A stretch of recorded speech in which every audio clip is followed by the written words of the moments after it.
25 साल पुराना था एक प्लान, सोने के लिए किया गया फिर वही कांड, जिसके लिए इस्तेमाल हुई रॉबरी वाली टनल। नमस्कार, न्यूज स्ट्रीट पर क्राइम कंट्रोल देख रहे हैं आप और मैं हूं आपके साथ रंजना रावत। उनकी नजरें एक बैंक पर थी, इरादा उस बैंक में रखे सोने पर हाथ साफ करने का था, मगर जुर्म का तरीका ठीक वही जो 2.5 दशक पहले अपनाया गया। ठीक 25 साल बाद उन चोरों ने इतिहास दोहराया और बैंक की मजबूत 4 दीवारियों में सुरंग के जरिए सेंधमारी की और फिर रातों रात वो शातिर करोड़ों के सोने के साथ गायब हो गए।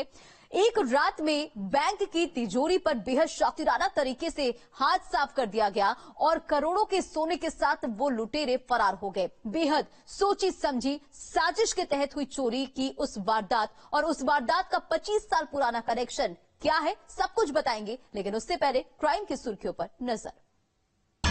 प्रस्तुतकर्ता क्विक हील। आपके पीसी में कौन रहता है, वायरस या क्विक हील? सह प्रायोजक मेरा रूप श्रृंगार, सुंदर त्वचा, आकर्षक निखार। कानपुर में फिल्मी स्टाइल में बैंक में चोरी, खाली प्लॉट से सुरंग बनाकर बैंक में घुसे शातिर, करोड़ों के जेवरात पर किया हाथ साफ। मेरठ में दबंग पर गर्भवती महिला की पिटाई का आरोप, 1 साल के बच्चे को भी पीटा। पीड़ित की शिकायत पर पुलिस ने शुरू की कार्रवाई। मथुरा के बांके बिहारी मंदिर परिसर बना जंग का अखाड़ा, सुरक्षा गार्ड ने 2 युवकों को जमकर पीटा, वीडियो वायरल।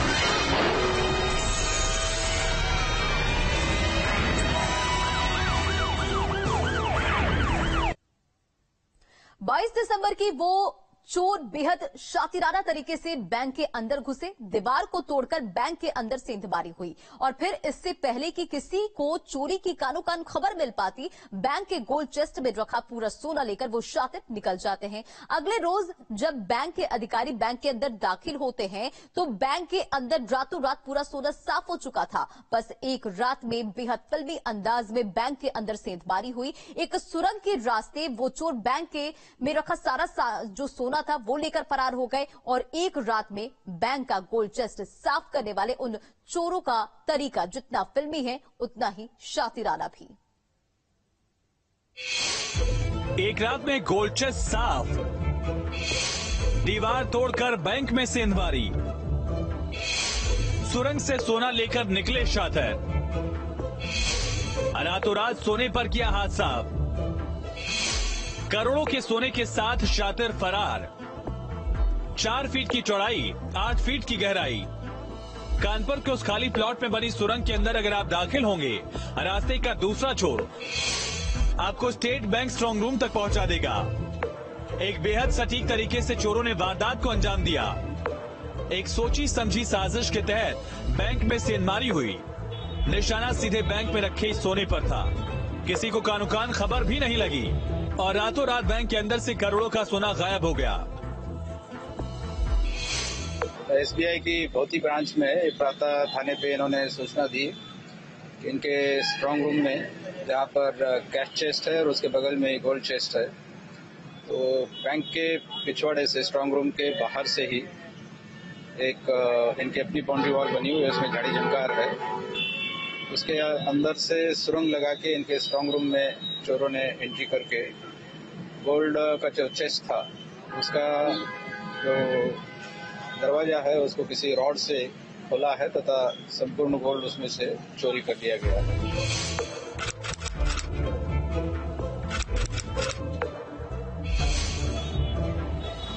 23 दिसंबर की सुबह जब कानपुर के सचंडी में स्टेट बैंक को खोला गया तो अंदर के मंजर को देखकर बैंक के सभी कर्मचारी दंग रह गए। बैंक के स्ट्रांग रूम में रखा गोल्ड चेस्ट खाली था, जमीन पर सुरंग थी। इस सुरंग का पीछा करते करते लोग आगे बढ़े तो मालूम होता है ये सुरंग सीधे बैंक के ठीक पीछे पड़े एक खाली प्लॉट में जाकर खुलती है। साफ था 22 और 23 दिसंबर की दरमियानी रात उस बैंक में बेहद शातिराना तरीके से सेंधमारी हुई। बैंक में रखे करोड़ों के सोने पर हाथ साफ करने वाले इन शातिरों की खबर 23 दिसंबर की सुबह ही पुलिस के अफसरों तक पहुंचा दी गई, जिसके बाद मौके पर पहुंचे पुलिस अधिकारियों ने मामले में तहकीकात शुरू की। सामने आया। सेंधमारी से इस्तेमाल हुई सुरंग की लंबाई करीब 8 फीट है। इस सुरंग की चौड़ाई 4 फीट बताई जा रही है। सुरंग का रास्ता बैंक के पीछे ही एक प्लॉट से शुरू होता है और सुरंग सीधे बैंक के स्ट्रांग रूम में जाकर खत्म होती है और गैस कटर की मदद से गोल्ड चेस्ट को तोड़कर बैंक में चोरी करने वाले उन शातिरों ने अंदर रखे सोने को साफ कर दिया, मगर उस गोल्ड चेस्ट के करीब ही रखी कैश की तिजोरी की तरफ देखा तक नहीं। घटनास्थल का सभी वरिष्ठ अधिकारियों द्वारा निरीक्षण किया गया है। गोल्ड कितना था, ये लोन का जो गोल्ड के अगेंस्ट लोन दिया जाता है उसमें जो जमा गोल्ड है वो होना बताया है बैंक ने, और उसका वैल्यूएशन अभी कर रहे हैं। एग्जैक्टली बता नहीं पा रहे हैं, ये थोड़ी देर में ये वैल्यू निकाल के बता देंगे कि इनके पास कितना गोल्ड जमा था। इसके बगल में जो कैश चेस्ट था उसमें कोई हानि नहीं हुई, उससे कोई कैश चोरी नहीं हुआ है। कानपुर के बैंक में सेंधमारी करने वाले उन शातिरों ने बेहद सोच समझकर एक ही कदम रखा। प्लॉट से स्ट्रांग रूम की दूरी का ध्यान रखते हुए सुरंग की लंबाई और गहराई तय की गई। कानपुर के बैंक में इस चोरी का जैसे जैसे खुलासा हुआ, कई और राज भी सामने आए। ठीक 25 साल पहले इसी बैंक में इसी तरह चोरी हुई थी।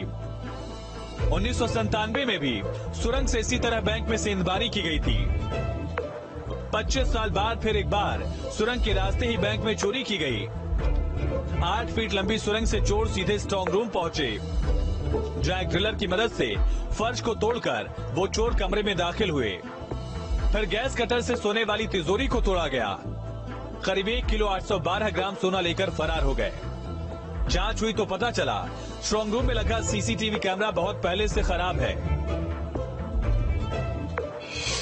मौके पे फॉरेंसिक टीम भी है, डॉग स्क्वाड भी बुलाया गया है। कई क्लूज यहाँ पर लिए गए हैं, कई व्यक्तियों को पूछताछ के लिए रोका गया है। शीघ्र ही डीसीपी वेस्ट के नेतृत्व में अलग अलग टीमें बना के इस घटना का खुलासा कर लिया जाएगा। 25 साल पहले जिस अंदाज में चोरी हुई, ठीक उसी तरीके से 2.5 दशक बाद उसी बैंक को निशाना बनाया गया।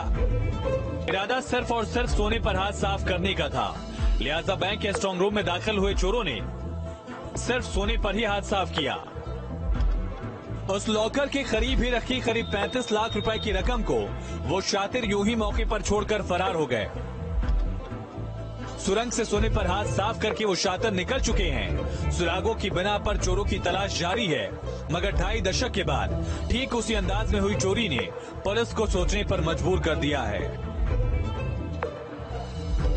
क्राइम कंट्रोल के लिए कानपुर से दीप त्रिवेदी के साथ टीम न्यूज स्टेट।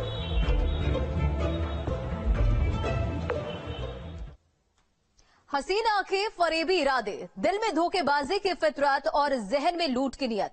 वो पहले दोस्ती करती है, फिर प्यार की मीठी बातों का जाल फैलाती है, फिर प्यार के सुनहरे ख्वाब दिखाती है और इस हसीन जाल की हदम में जो भी आता है वो इस शातिर की मोहब्बत में सब कुछ लुटा चुका होता है। हुस्न का जाल, लूट का खेल, फरेब की फितरत वाली उस हसीना के शिकार का अंजाम मौत तक हो सकता है। खूबसूरत चेहरे की मदद से लोगों को मोहब्बत के सपने दिखाकर लूटने वाली उस शातिर के शिकार का क्या अंजाम हुआ, इस रिपोर्ट में देखिए। नशीली आंखों से करती है शिकार, फरेब के जाल में फंसाने की फितरत, हुस्न के रंग दिखाकर लूटने वाली हसीना, फरेबी हसीना का जाल कातिलाना। जुर्म किया, जेल गई, पर फितरत नहीं बदली। पहले हुस्न के जाल में शिकार को फंसाना, फिर इस जाल में फंसे शिकार को कंगाल बनाना। ब्लैकमेलिंग के खेल से अपने शिकार को लूटने वाली वो हसीना फिर पुलिस की गिरफ्त में है। फिर एक बार थाने के अंदर उसके जुर्म की चर्चा है, फिर एक बार उसका शिकार अपना सब कुछ लुटा चुका है। काला नकाब पहनकर बांदा पुलिस की गिरफ्त में खड़ी इस औरत की फितरत ही अपने शिकार को हुस्न के जाल में फंसाने की है। इस हसीन चेहरे पर जब इसका शिकार अपना सब कुछ गंवाने को तैयार हो जाता है तो फिर उसको कंगाल करने के लिए हनी ट्रैपिंग के इस खेल का पासा फेंका जाता है।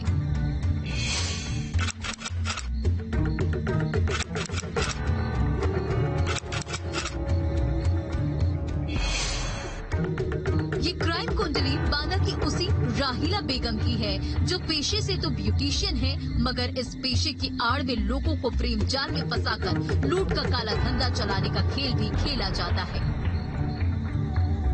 हुस्न का जाल बिछाकर फरेब का खेल खेलने वाली राहिला बेगम की सच्चाई पहली बार तब सामने आई जब इसका शिकार बना एक शख्स खुदकुशी जैसा कदम उठाने पर मजबूर हो गया। एक महिला जो अभी एक सराफे के वाले व्यक्ति को अपने प्रेम जाल में फंसा लिया था, उससे काफी पैसा उसने ऐंठा था और पैसे मांग रही थी। इस बात से क्षुब्ध होकर व्यापारी ने आत्महत्या कर ली थी, जिसको उसको जेल भेजा गया था। हुस्न का हसीन जाल बिछाकर ठगी का खतरनाक खेल खेला गया, जिसने बांदा के उस सर्राफा व्यापारी का वो हाल कर दिया कि इस शातिर का शिकार बना वो शख्स खुदकुशी करने के लिए मजबूर हो गया। बात करीब 7 महीने पहले की है, जब सर्राफा व्यापारी शैलेश जड़िया को इसने अपने जाल में फंसाया। फिर शैलेश जड़िया को इस शातिर ने ब्लैकमेल करना शुरू किया। धीरे धीरे उसको पूरी तरह से कंगाल कर दिया। शैलेश राहिला बेगम से अपना पीछा छुड़ाना चाहता था, मगर राहिला के गुर्गे उसको लगातार ब्लैकमेल कर रहे और अंजाम ये हुआ कि शैलेश ने फांसी लगाकर खुदकुशी कर दी। शैलेश अपने पीछे एक सुसाइड नोट में इस हसीना के कातिलाना जाल की सच्चाई बयां करके गया था, जिसकी बिना पर राहिला बेगम सलाखों के पीछे भी पहुंच चुकी है। मगर कुछ महीने के अंदर ही राहिला को कोर्ट से जमानत मिल गई। रिहा होने के बाद राहिला ने एक बार फिर से अपनी चाल चलनी शुरू कर दी। इस बार शिकार लखनऊ के सआदतगंज का रहने वाला इरशाद अहमद था। जेल से छूटने के बाद राहिला ने अपना जाल बुनना शुरू कर दिया था।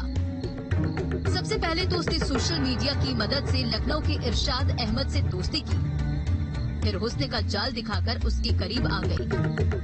देर सवेर राहिला की हकीकत इरशाद को पता लग गई, मगर तब तक राहिला के पास इरशाद की कुछ आपत्तिजनक तस्वीर थी। इन तस्वीरों की मदद से वो इरशाद को ब्लैकमेल करती रही और ब्लैकमेलिंग के रास्ते राहिला ने इरशाद से 30 से 40 लाख रुपए ऐंठ लिए। एक दूसरा प्रकरण आया है जिसमें एक उसी कम्युनिटी के व्यक्ति ने उससे फेसबुक पे संपर्क किया और संपर्क करने के बाद वो उसके साथ काफ़ी निकट आ गया। बाद में उसको पता चला कि उससे शादीशुदा है, लेकिन जो कि उसके पास तमाम आपत्तिजनक तस्वीरें और फोटो थी, उसने उससे बहुत सारा पैसा लगभग 30 से 40 लाख रुपए ले लिया, अपने खाते में डलवा लिए। इस बात के प्रमाण मिले हैं, इस बात पे उसको जेल भेजा गया। लखनऊ के इरशाद अहमद को जब तक राहिला बेगम की हकीकत के बारे में खबर लगती, बहुत देर हो चुकी थी। करीब 40 लाख की रकम गंवाने के बाद अपने साथ हुए जुर्म की शिकायत इरशाद ने पुलिस तक पहुंचाई, जिसके बाद करीब 7 महीने पहले एक व्यापारी की खुदकुशी की जिम्मेदारी फिर एक बार सलाखों के पीछे जा रही है और इस बार पुलिस की नजर राहिला के पूरे रैकेट पर है, जिसकी हकीकत अभी तलाशी जा रही है। तक 2 प्रकरण सामने आ चुके हैं। निश्चित रूप से कोई न कोई इसमें रैकेट होगा, जिसकी पूरी तरह से जांच करके इसका पर्दाफाश किया जाएगा। जो भी इसमें और सम्मिलित लोग होंगे उन्हें भी जेल भेजा जाएगा। पहले दोस्ती, फिर प्यार का इजहार, हुस्न के जाल में शिकार बनाकर ठगी, लोगों से लाखों लूटने वाली उस हसीना की फितरत ही हनी ट्रैपिंग के रास्ते शिकार करने की थी। एक शख्स की मौत के जिम्मेदार होने के बाद भी जेल से छूटकर उसने जुर्म का ही रास्ता चुना। हुस्न की रंग दिखाकर शिकार करने वाली वो शातिर फिर एक बार सलाखों के पीछे है और फिर एक बार उसका एक दीवाना इंसाफ के लिए कानून के दर पर खड़ा है। क्राइम कंट्रोल के लिए बांदा से अखिलेश त्रिपाठी के साथ टीम न्यूज स्टेट। मुरादाबाद जिले की बात है। खून से लथपथ एक शख्स मुरादाबाद जिले के अस्पताल में पहुंचा। सिर पर गोली लगी थी, माथे के खून रिस रिस कर बह रहे थे। लड़की के घर वालों की माने तो पेशे से डिलीवरी बॉय को किसी शख्स ने गोली मार दी और उससे लूटपाट की कोशिश की गई। मगर मामले की तहकीकात शुरू हुई तो सामने आया कि सिर पर गोली लगने से घायल उस शख्स की इस हालत के पीछे वजह इश्क की में नाकामी है और इश्क में नाकामी का लहू से लिखा गया ये वो किस्सा है जिसमें एक आशिक मौत को छूकर वापस लौटा। मौत को छूकर लौट आया आशिक, इश्क में नाकामी का खूनी अंजाम, प्यार, हार और खुदकुशी की कोशिश, नाकाम आशिक ने किया बड़ा कांड, आत्महत्या के इरादे का खूनी नतीजा। अस्पताल के बेड पर खून से लथपथ बैठे इस शख्स को गौर से देखिए। खामोश बैठा ये शख्स इस बात का गवाह है कि नाकाम इश्क का नतीजा कितना खतरनाक हो सकता है।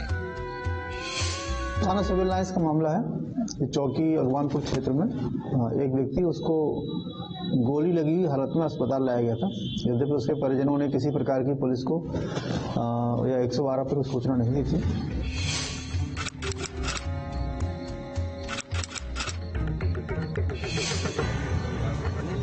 तेईस दिसंबर की दोपहर लहूलुहान हालत में अस्पताल के अंदर एक लड़का पहुंचता है।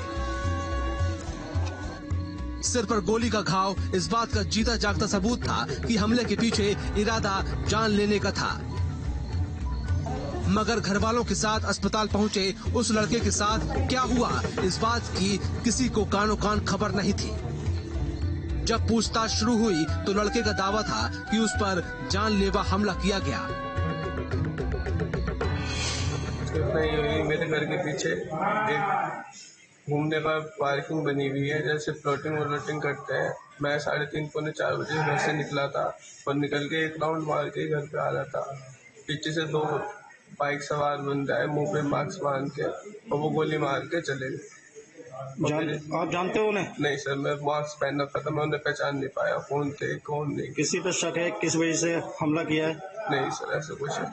कहाँ मारी गोली आपके? ये तो गोली बिल्कुल यहाँ लगी है, बीच चुकी है। अस्पताल के बेड पर बैठे हर्ष के मुताबिक बाइक पर सवार 2 लोगों ने उसे अपनी बंदूक का निशाना बनाया। सिर के बीचों बीच गोली मारकर उसको बुरी तरह घायल कर दिया गया। घर वाले हर्ष को इलाज के लिए अस्पताल लेकर पहुंचे। इलाज भी हुआ, पट्टी भी बांधी गई। मगर सबसे बड़ा सवाल यही था कि हर्ष पर जानलेवा हमला करने वालों की शिकायत उसके परिवार वालों ने पुलिस तक क्यों नहीं पहुंचाई। किसी से कोई झगड़ा हुआ हो? किसी से नहीं, ऐसा कोई झगड़ा होना कोई भी बात नहीं है मेरे। पुलिस से शिकायत की आपने? जी नहीं, अभी तक तो कुछ नहीं कर पाया। पुलिस से शिकायत नहीं की? पुलिस नहीं आई जो हमारे पास अभी?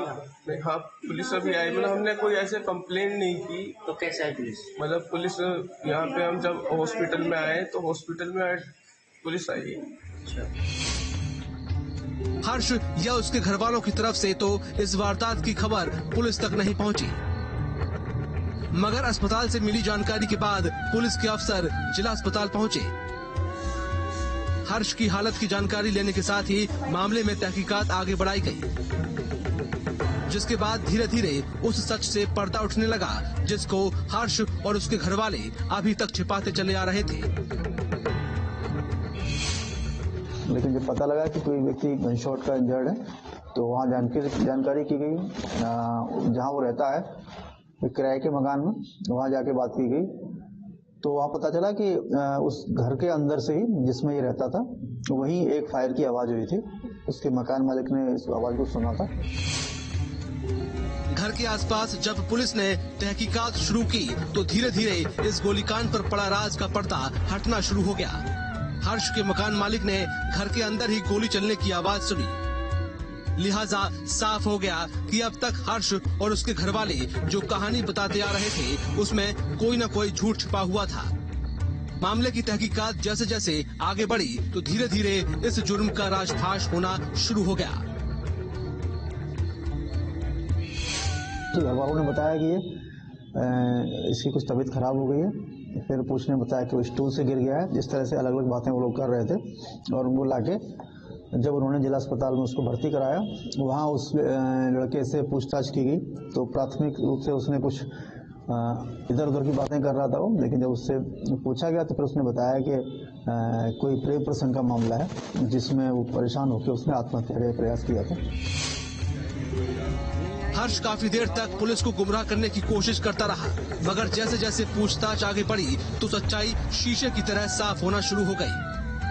सामने आया कि अभी तक लूट और जानलेवा हमले की बात कह रहे हर्ष ने खुद अपनी जान देने का फैसला किया। इसी इरादे से खुदकुशी की कोशिश की, लेकिन पूछताछ में उसके इरादों का खुलासा हो चुका था, जिसके बाद घर की तलाशी ली गई तो जुर्म से जुड़े सबूत भी बरामद हो गए। उसके घर से जब उसके घर की तलाशी ली गई तो एक तमंचा जो चला हुआ था, उसके अंदर एक कार्ट्रिज फंसा हुआ था, जिससे इसने स्वयं अपने ऊपर वो फायर किया था, वो बरामद हुआ है।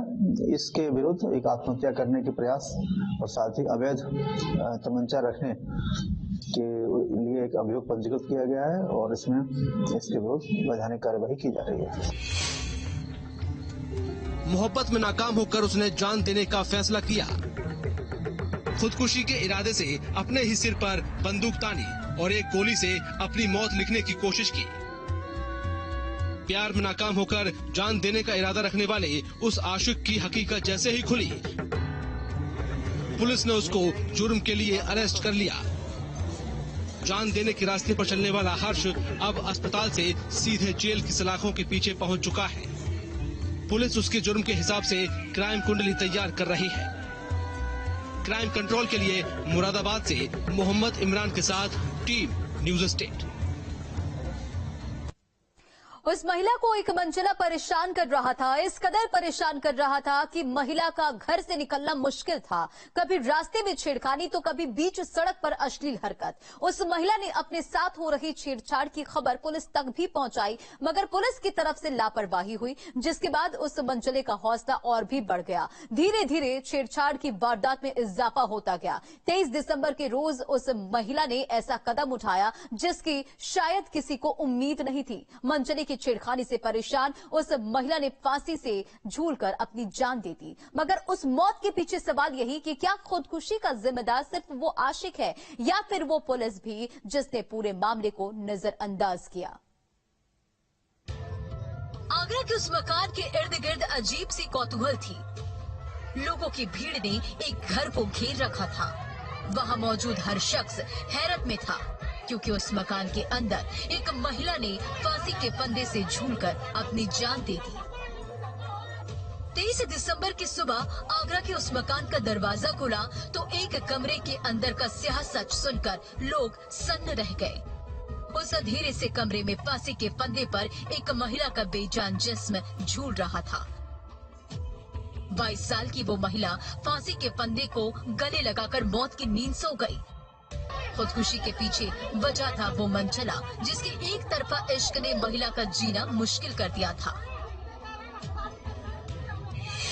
देखिए, आज दिनांक 23/12/2022 को थाना खंडौली पे सूचना मिली है। नगला मट्टू जो गांव है, एक महिला जिसकी उम्र लगभग 28 साल है, जिसने आत्महत्या कर ली है। तत्काल मौके पे पुलिस पहुंची है। परिजनों से तहरीर प्राप्त करके मुकदमा पंजीकृत कराया जा रहा है। जो बॉडी है इसका पंचायतनामा और पोस्टमार्टम की अग्रिम कार्रवाई कराई जाएगी। 22 और 23 दिसंबर की रात उस महिला ने फांसी के फंदे को गले लगा लिया। इल्जाम लगा मृतक के इलाके में ही रहने वाले एक मंचले संदीप जाटव पर, जो बीते कई रोज से महिला को परेशान कर रहा था। ऐसा नहीं उस महिला ने मंचले की शिकायत नहीं की, मगर इस मामले में पुलिस की लापरवाही उस मंचले की हिम्मत की वजह बनती चली गई। जो इसमें आरोप लगाया गया है कि इसमें पुलिस द्वारा तत्काल कार्रवाई नहीं की गई है, इसके संबंध में प्रारंभिक जांच कराई जा रही है। साथ के साथ निष्पक्ष जांच हेतु संबंधित जो कसाई है उनको तत्काल प्रभाव से जानहाजिर कर दिया। वक्त के साथ उस मंचले की हिम्मत बढ़ती जा रही थी। फिर एक रोज उस आशिक ने सरेआम महिला के साथ छेड़छाड़ की। इस बात की शिकायत महिला ने दारोगा अर्जुन सिंह तक पहुंचाई, मगर आरोप है कि उनकी लापरवाही ने आरोपी के इरादे को और भी बुलंद कर दिया। नतीजा 23 दिसंबर की सुबह महिला की मौत के रूप में नजर आया। अभी जो सूचना अभी तुरंत मिली है, एक व्यक्ति को डिटेन किया गया है। तहरीर प्राप्त होने के बाद मुकदमा पंजीकृत हो जाएगा। इस संबंध में उससे गहनता से पूछताछ करके अग्रिम वैधानिक कार्रवाई की जाएगी। मंजरी की छेड़खानी से परेशान उस महिला ने मौत को गले लगा लिया। महिला की मौत के बाद अब पुलिस आरोपी की गिरफ्तारी की कोशिश में जुटी है। मगर सबसे बड़ा सवाल यही है कि क्या उस मंचले के साथ ही खाकी भी उस महिला की मौत के बराबर का जिम्मेदार तो नहीं? क्योंकि अगर पुलिस वक्त रहते उस आरोपी को अरेस्ट कर लेती तो शायद महिला को आज ये कदम नहीं उठाना पड़ता। क्राइम कंट्रोल के लिए आगरा से राहुल सिंह के साथ team news state. Crime control में अभी के लिए बस इतना ही, लेकिन हमारी आपसे अपील, सतर्क रहे, सावधान रहे, अपने आसपास रहने वाले हर उस शख्स पर नजर रखें जो संदिग्ध लगे, ताकि कहीं कोई अनहोनी आपके दरवाजे पर दस्तक ना दे सके।